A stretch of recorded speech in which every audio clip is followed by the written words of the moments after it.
Welcome to Overcome Yourself, the podcast, where we rewrite stories, shift mindsets, and make dreams come true. I'm your host, Nicole Tuxbury. Let's get into today's episode.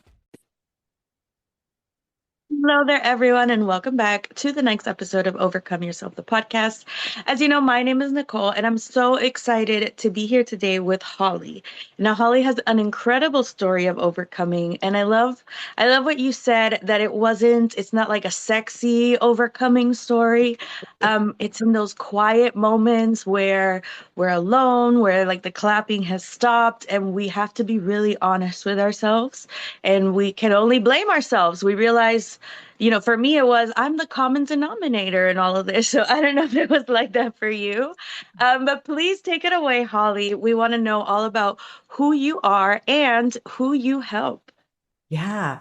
Well, I've always been an entrepreneur my whole life. My parents were both entrepreneurs. Not that I haven't had the common job. I have. I'm Mhm. old, so I've done lots of things in my life. I have had 12 startup companies that I Wow. started on my own. Usually we had two or three at a time, so it's not like I just bounced and bounced. Several I had 20 years. But we raised eight children. They're all adults now, and we just had our 19th grandbaby a couple days ago, which I think is our last, but you never know. And so Congrats. we do have a lot of family, and that definitely has my heart for sure. But my life took a huge shift. Oh gosh, a little over 4 years ago during COVID, as everyone had their own little shifts. Mhm. And I landed with the Delta version COVID. Never was sick. Hardly even got a cold, maybe every other year, and ended up in the hospital for 70 days, two intubations and a trachea. So I was on a ventilator about 52 of those days.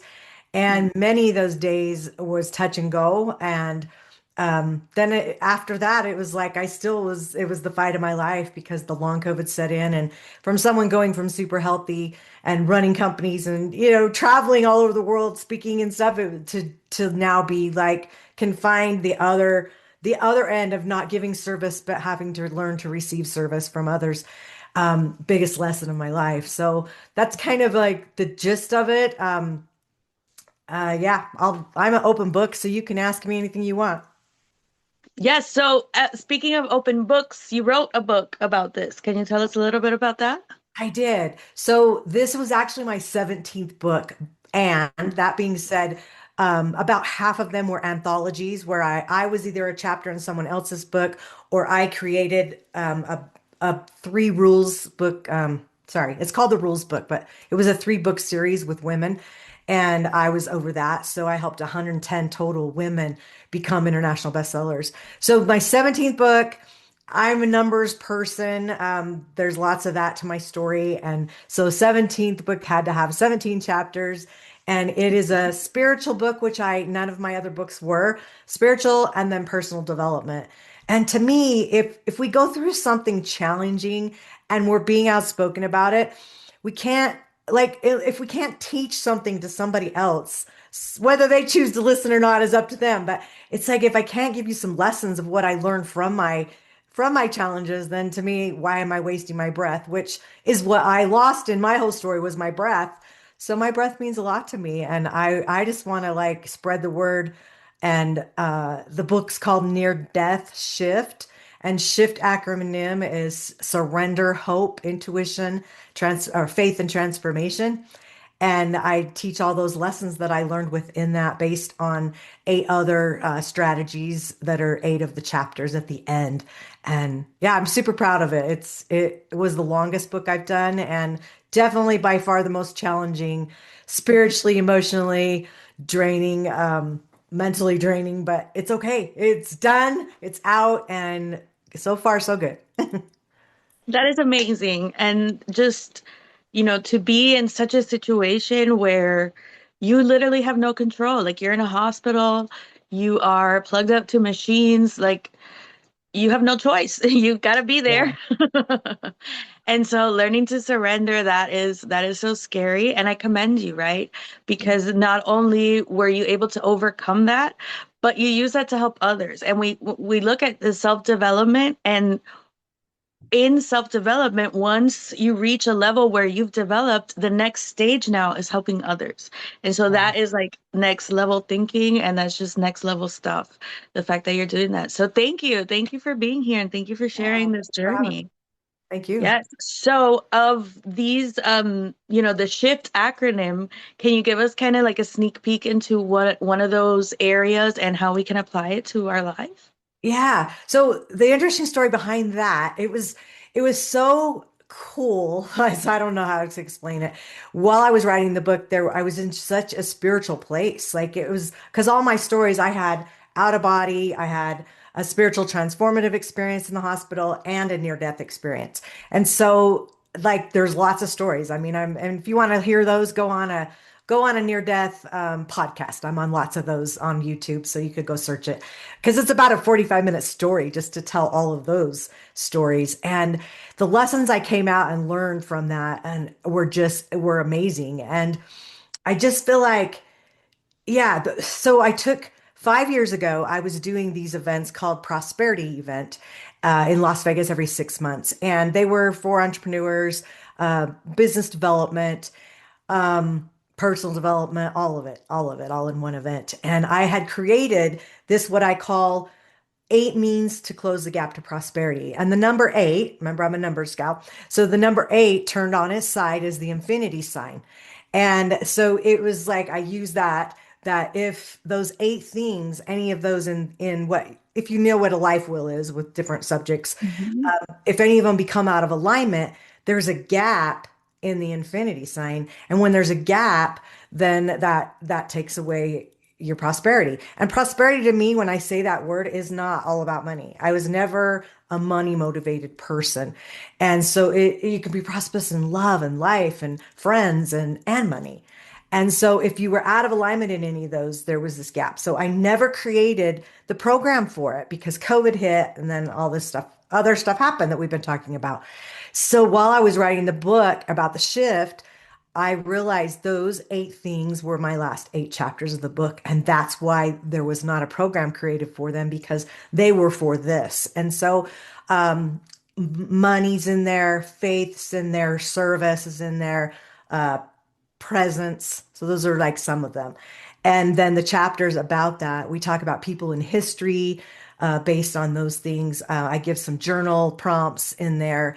So I'm getting great feedback from it. I mean, maybe it was a different strategy than most books are, but I knew it was right. And so that's really what we did. And then in each of those subjects, the SHIFT acronym applies to that. So if it's about being present and presence, then the shifts around that and what the lessons I learned within that. And so, yeah, pretty proud of it though, because it's good to be proud of yourself. Like usually we're so beating up on ourselves and we're our worst critics and it's like nice to feel like there it was such a growth experience for me.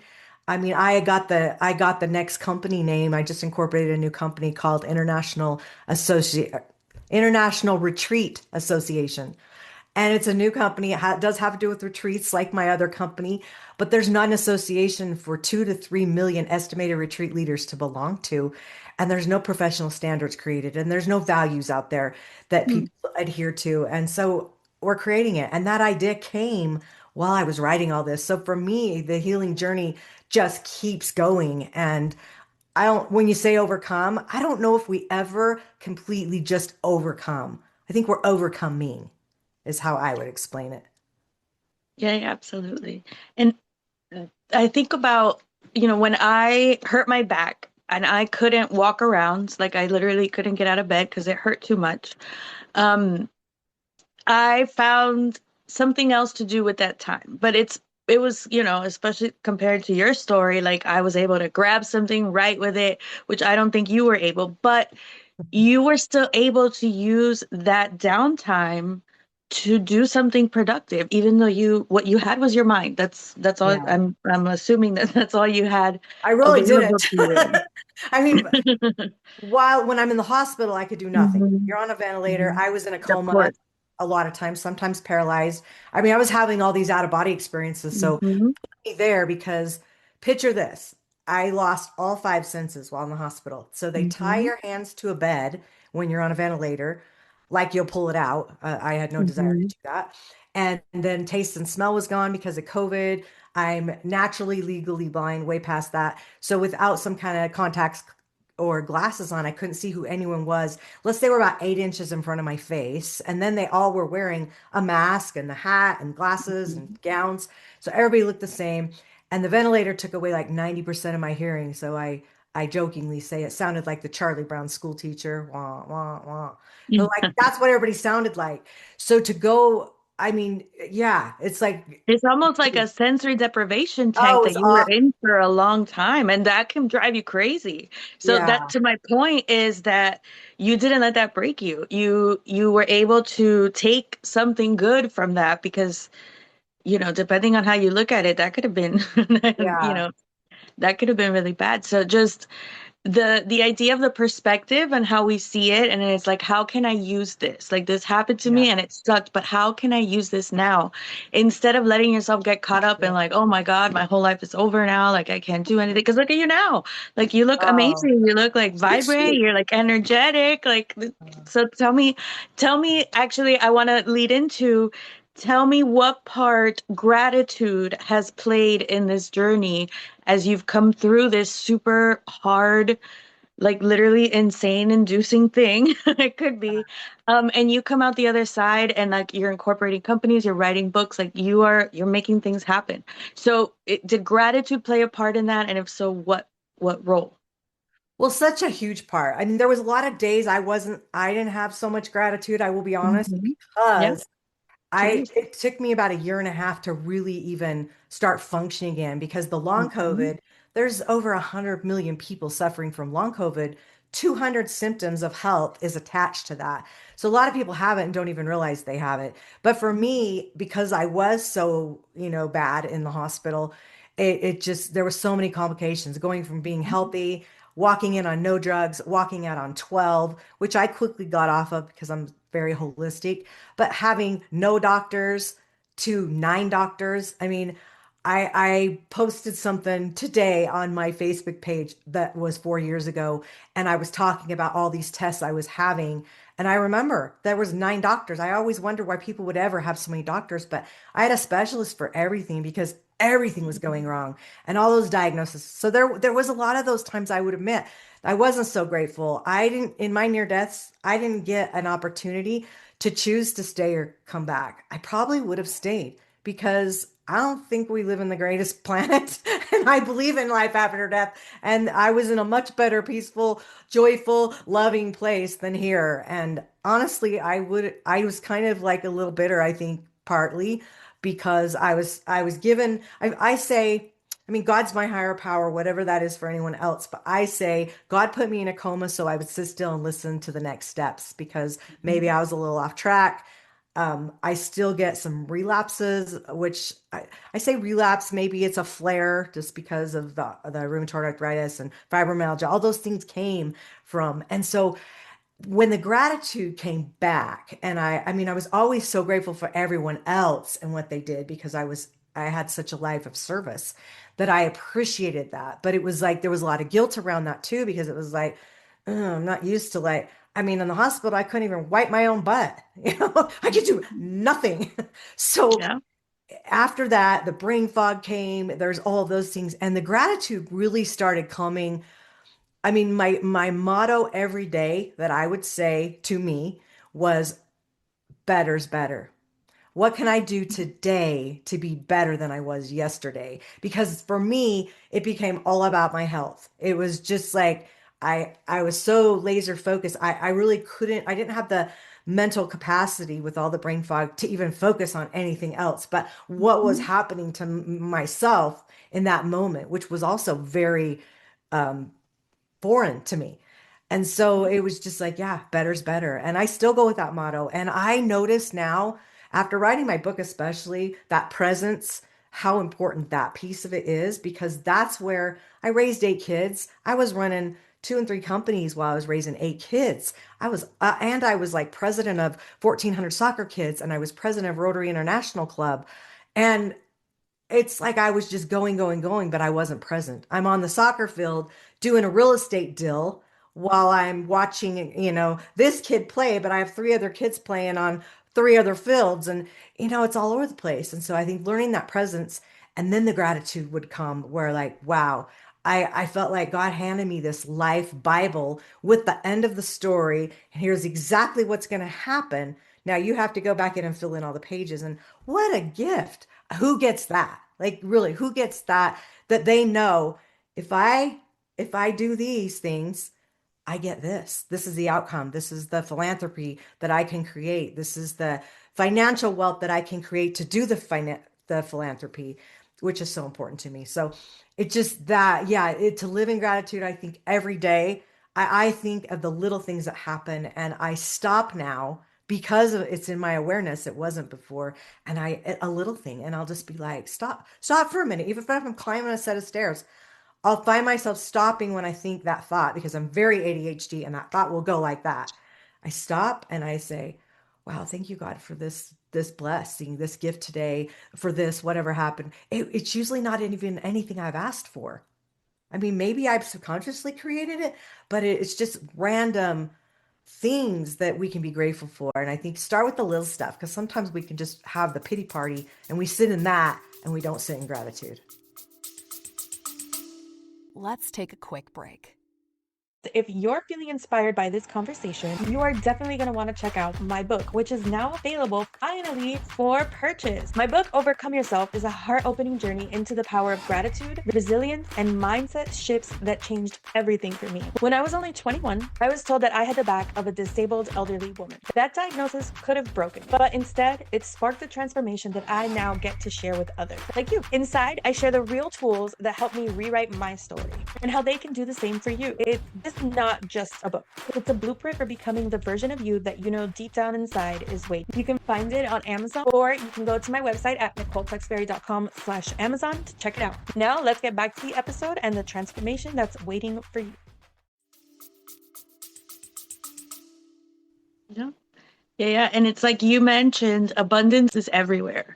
And the gratitude, the way I teach my clients is not necessarily feeling, because it's really hard to tell someone to feel something, but Yeah. I can tell you to practice gratitude, to start noticing these things. And then you're right, you walk outside and you're like, I'm so grateful for the blue of the sky. Like it just looks so beautiful today, or the green of the grass. And it's just those little things where it's the same things that were there before, but like you said, you notice and you're Yeah. present. You're here, you're in your body. You're not in the past, you're not in the future, you are right now.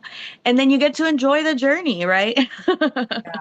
And Yeah. for me, it's recognizing something that you can compliment somebody else in Mhm. can change. Like if your energy or you're having a bad day or you're angry with someone, that's probably someone you need to serve. Like I feel like that's like the last thing you want to do, and you need to do it with the right mindset and the right heart. But if you give service to someone else, even when you're at your worst, it seems to change the energy around everything. And that's again, better's better. Yeah. And that means, like in our everyday life, like I try to think of it like, like stopping for pedestrians to cross the road, or holding the door open for someone, or saying thank you, like actually, Yeah. actually saying thank you to the cashier that's helping you and appreciating them, looking them in the eye and be like, thank you for being at work today. Like, I really appreciate you checking me out so I don't have to go use this self-checkout. I have like, 47 things. I don't want to have to do that. But just in those little moments where it doesn't have to be like a big deal. It's just, what are the habits that we have every day that we are just paying it forward to other people, helping other people, being of service to them. So that's one of the things one of the rules that I've made is I always stop for pedestrians, Yeah. and so if there's someone in the crosswalk, like I'm stopping for them, because so Yeah. many people just run the stoplight, and I've been there trying to Yeah. cross the street, and you're like, ah. Yeah. Well, even just you going from know a parking lot to the store, how many people just they don't care. And you're right. I mean, it is. The words that I got back in my near death experience, I will share because it was Yeah. such a lesson for me. And they're simple words. Love them where they're at. And I'll tell you what, it would have Mhm. shifted. I had the worst 2 years of my whole life after the hospital, not just the healing journey, but with Mhm. everything that could have went wrong. Take every bad day you've ever had, times it by 100. That's how heavy my life felt every day. I prayed every day I would have died. I was just in a really bad place. And then I did a hypnosis session on my near-death experience, which I'm certified in hypnosis, so I understand. I know it scares a lot of people, but you can come out of it at any time. But I wanted that experience, and that's where I relived some things of my near-death experience that I didn't remember. And that gift was given to me later because if I would have remembered love them where they're at, I wouldn't have went through that 2 years of Mhm. lessons that I needed for the future things I'm going to do and supposed to do. And if you think about those words, love them where they're at, it takes the judgment out of it. If you can't change who someone is. And it's it just changes the energy around it. And so I think if we just think of a situation, or if we're in a situation, think of those words, love them where they're at. And I bet it'll shift for you. Your I list, love that. not just you. Yeah, no, no, absolutely, of course. I love that so much. Love them where they're at. Um, yeah, yeah, because like you can't change other people. Yeah. And that really helped me. I would complain to my nanny. I'd be like, "Oh, like so and so is just they were an ass to me today," and she's like, "Well, have they always been like that?" "Yeah, so were you expecting like something new or is it?" And you're like, "Oh, well, that makes a lot of sense." And so, it's like, well, that's just how they're gonna be. But you go into a situation expecting to change someone, it doesn't Yeah. work. So I love that. Love them where they're at. Like I'll love you from over there. Well, isn't there a saying, when you change, the world changes? Something Yeah. like that. It's so true. It's like we think about what everyone else needs to do to accommodate us instead of just living in that moment and being your own self and minding your own business, Mhm. and it shifts. And it's all mindset, right? Because it's all the stories that we're telling ourselves. So it all comes back to us, right? And like how Yeah. we're interacting with the world. I love that. Now, you mentioned that you have a gift for the audience that you wanted to talk about. Yeah. Since your audience is some entrepreneurs, it's on my website, hollyporter.com, and it's called the Success Vault. And it's just a steps of business resources guide, just some random things I put together that I know would have helped me when I didn't have that information. And yeah, you're welcome to go and just download it. It's free. That is amazing. Thank you. And what about social media? How can we keep in touch with you on social media, especially to, the Retreat Association? Like, I can't wait to start hosting retreats, so I can't wait to see what you're Yeah. gonna do with that. Oh, I know. I'm so excited for it. It's so needed, and now is the time. Um, Yes. yeah. So just any search my name, Holly Porter. If you want to watch some of the near death podcasts, they're on there on YouTube. I know there's quite a few on there now. I do a lot of business podcasts as well, like this, but the near death ones you'll have to probably specifically. And then I'm on all social media. You can find me. And if you'll post my Linktree link in the show notes here, that has everything. You can connect with me every which way. Yeah. Perfect. And all the links that you mentioned, as usual, as always, are going to be down in the show notes, so you guys don't have to try to figure out how to spell things. Awesome. So we like to end things off with one final tip. So based on everything we talked about, what's your biggest, best tips for the audience today? Oh, I think lean into other people's needs. That's a new one I've never said, but I'm feeling like somebody needs to hear that. Instead of being self-absorbed today, find someone that you can lean into their needs and serve them somehow. I love that. And simple stuff. Like we're not like, Yeah. overcoming our boundaries and pushing things to be people pleasers, but Yep. something that you can do that is not taking things away from you that you can help out because there's so many things in Yeah. our life that tiny moments. It's all about the tiny moments and what we can do. So I Totally. love that so much. And it can be, I mean, it should be free. Like a Mm, text, a call, I mean, something that you can just do for somebody else. Simple. It's doesn't have to I cost. love it.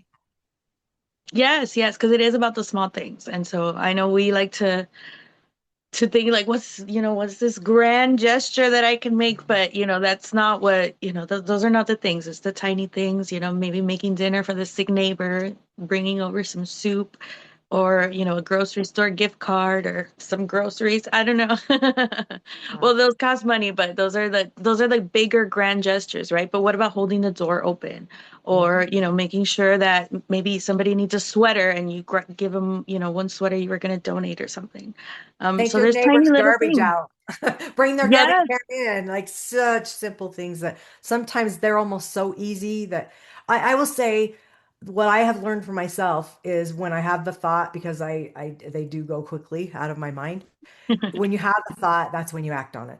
Is now. Yeah. Stop what you're doing and act on whatever thought. If it's something you're getting that thought for a reason, which is part of your intuition. So And we can bring our ADHD rules, like, like for putting things away in your house. Don't put it down, put it away. So yeah, don't, if you think of a text, don't just put it down and be like, I'll do this later. Like, put it away. All right, send the text. All right, it is where it belongs. Um, very cool. yeah, yeah, I love that. Well, thank you so much for joining us today, Holly. This has just been such an amazing conversation. You're such a bright light. I'm so glad to have you here today with us. And Thanks. we will catch you guys next time on the next episode of Overcome Yourself, the podcast. Thanks. Bye. Thanks again for tuning in to Overcome Yourself, the podcast. Stay bold, stay grateful, and keep becoming your best you. For more information and resources from me, Nicole, head over to nicoletexberry.com/resources. See you next time.